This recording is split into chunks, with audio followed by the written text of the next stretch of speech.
Timecop.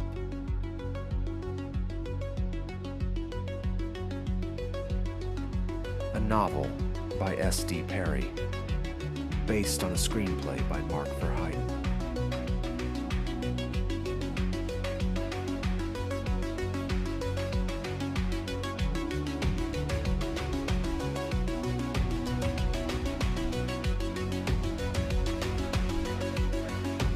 Story by Mike Richardson and Mark Verheiden. This is a Pliskin audiobook presentation.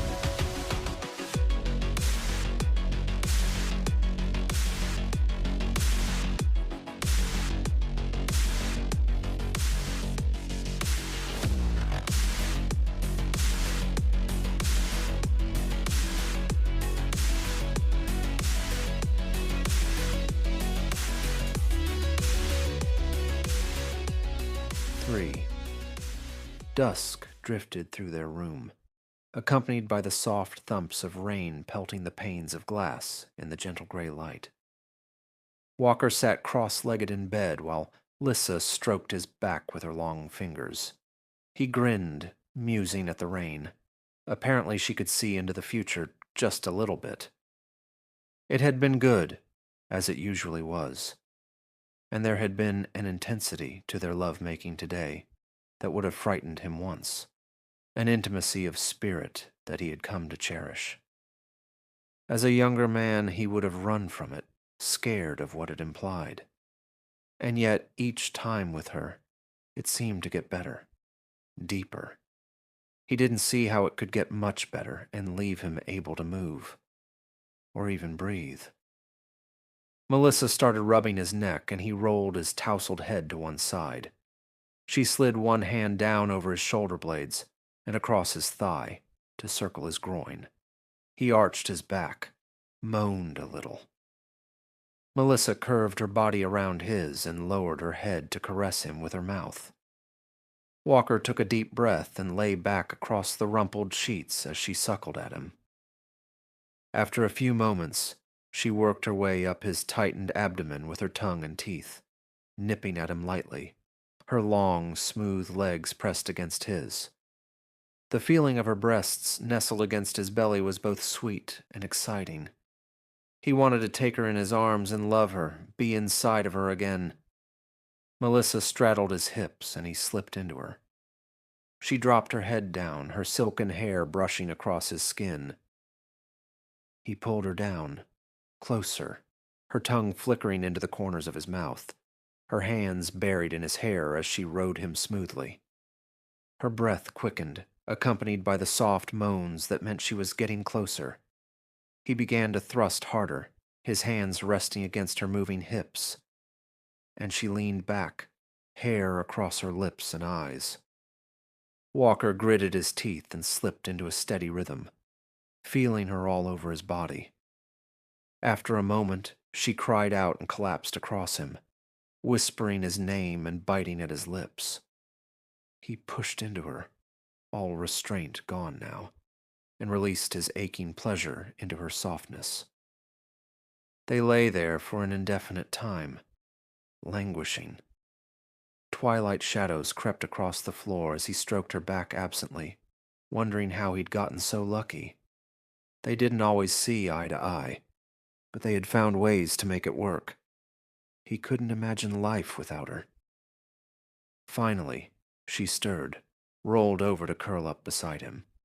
They studied each other, Walker running his fingertips across her perfect features. The day of their wedding, he had known he could never tire of looking at her. "Max?" Her brilliant eyes sparkled. There's something I want to tell you." She took a deep breath, smiling, and then laughed at her own pronouncement. "What's that?" She stopped laughing, but the smile remained. "Well, it's, how can I put this?" The phone trilled from the bedside table. "Well, shit." He rolled his eyes and she stopped smiling as he reached toward the blaring instrument. She touched his arm, a pleading look on her face. "Breaks the mood, all right. I'm sorry," he said. "Don't answer it, Max," she said. For a second, he pulled his hand back.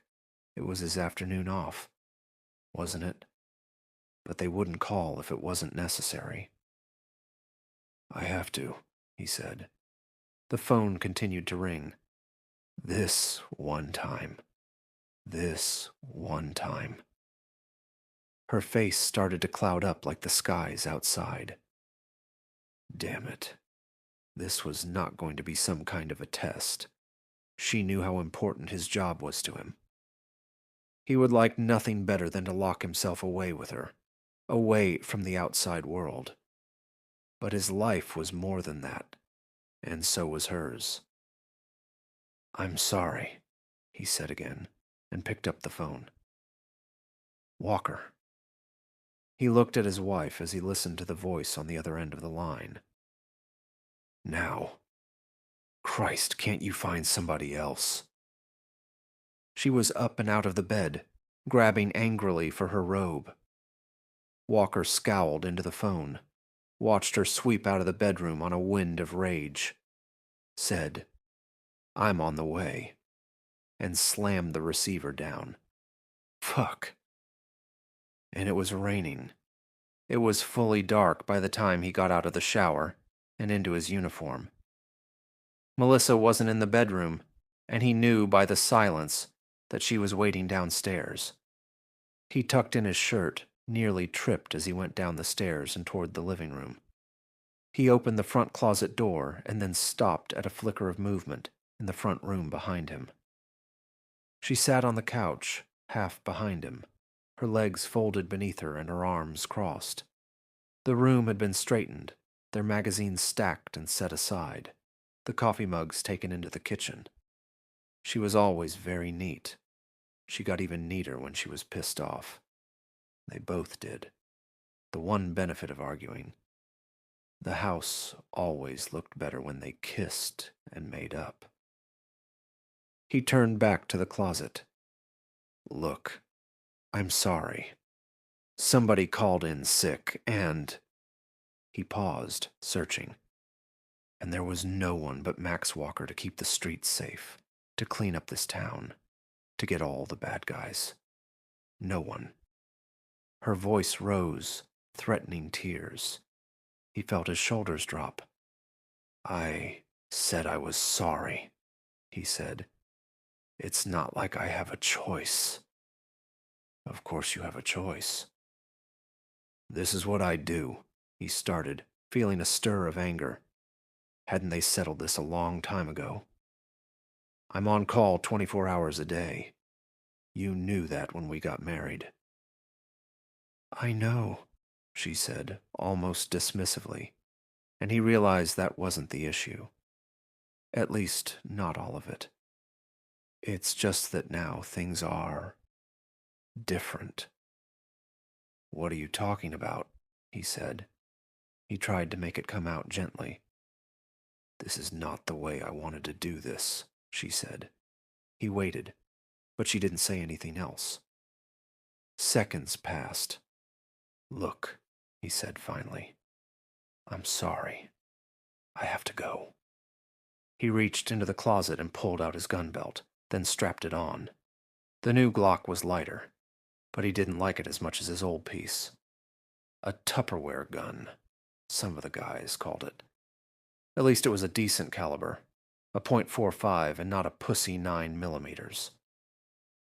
He turned and went to her, and saw that tears had run tracks down her face.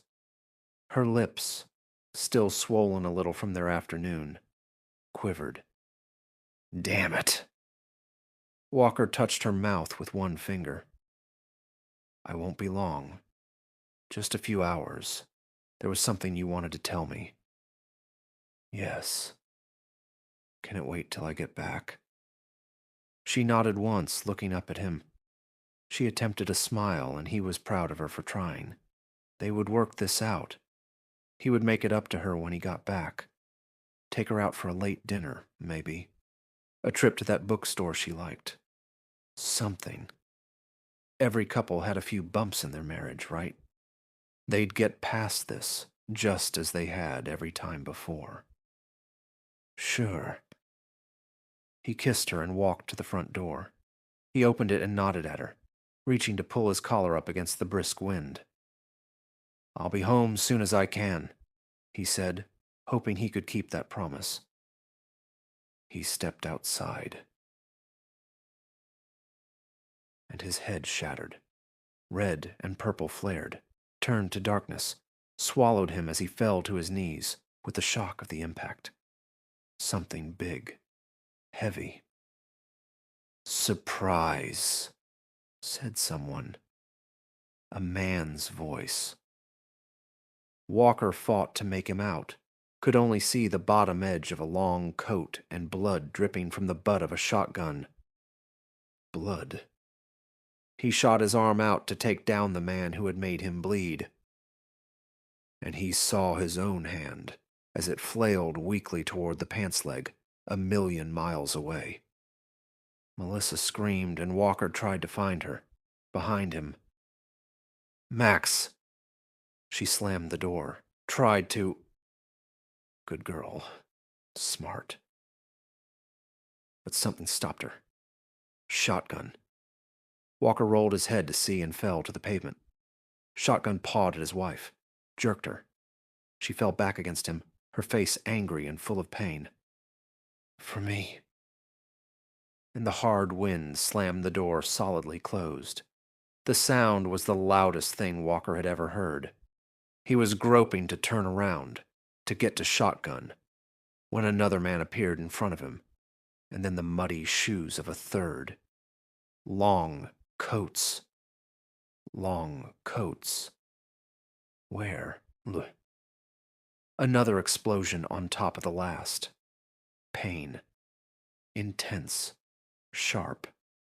And he struggled to stay awake as his eyes filled with red.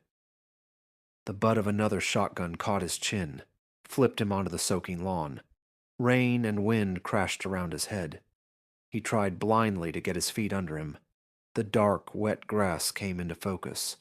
Ombai's... and spun away as he was gripped by iron claws. He looked up into the face of a giant and ugly man. The third man behind him held another shotgun.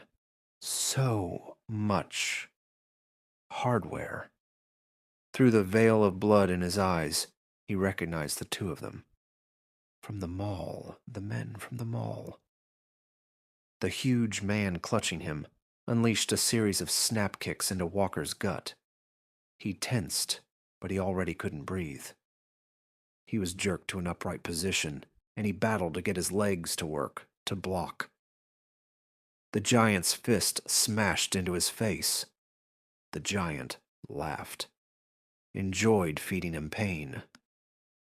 Walker shook his head, felt more than saw his blood fly into the rain. Too much. He and the ground collided. The other man back at the step called out, "All right, come on. He wants him in the house." Walker couldn't move, couldn't, until another sound mixed with the rain. High, angry sounds, frightened. From the house, screaming, "Melissa." He pushed the ground away from himself, hurting too much to move, somehow got to his knees. "Melissa." The big man's leg came up and smacked into Walker's bloody nose. Walker crashed forward again while Melissa screamed. He tried to crawl toward the house, dug into the dirt with hooked fingers. Had to get to her. From above him, he heard deep, nasty laughter. A voice. "Tough bastard, ain't he?"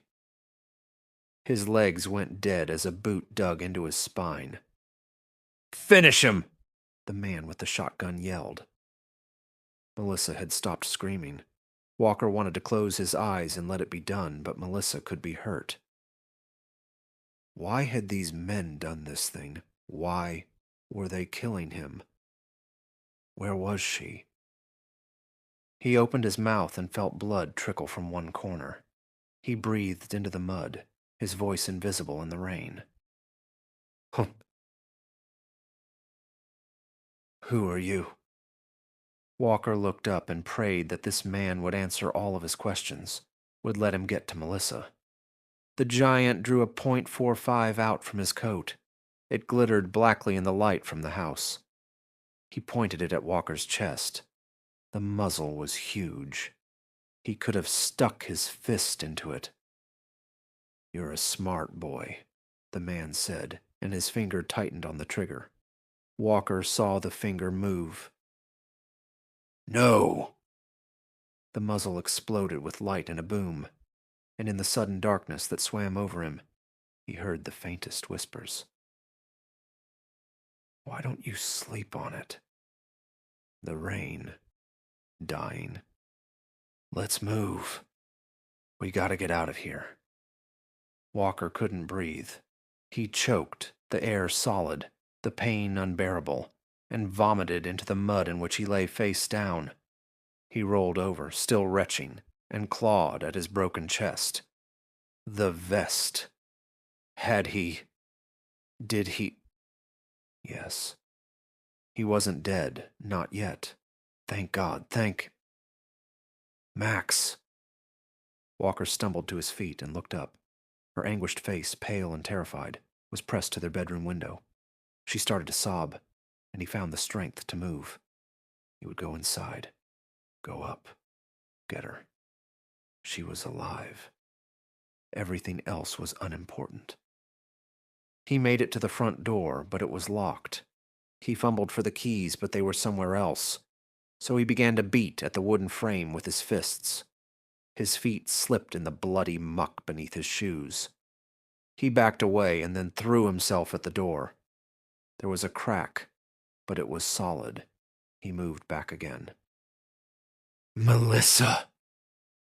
The door gave way, but it flew outward, knocked him flying back out onto the lawn. As his house exploded into flames and thunder, a thick shard of glass ran across his temple, cutting deep, but he didn't really feel it. He didn't feel any of it suddenly. The wounds, the freezing water all around, the broken ribs. Lissa! He tried to sit up, couldn't manage it, had to settle for turning toward the house. Flames spewed like dragon's breath from the devastated walls of the room where she had been, the colors of firelight dancing on the broken window glass, black smoke boiling out into the rain. He couldn't comprehend it. Any of it. It wasn't reality. Tears welled up in his eyes and spilled salt into his wounds. He was still crying when it all went to black.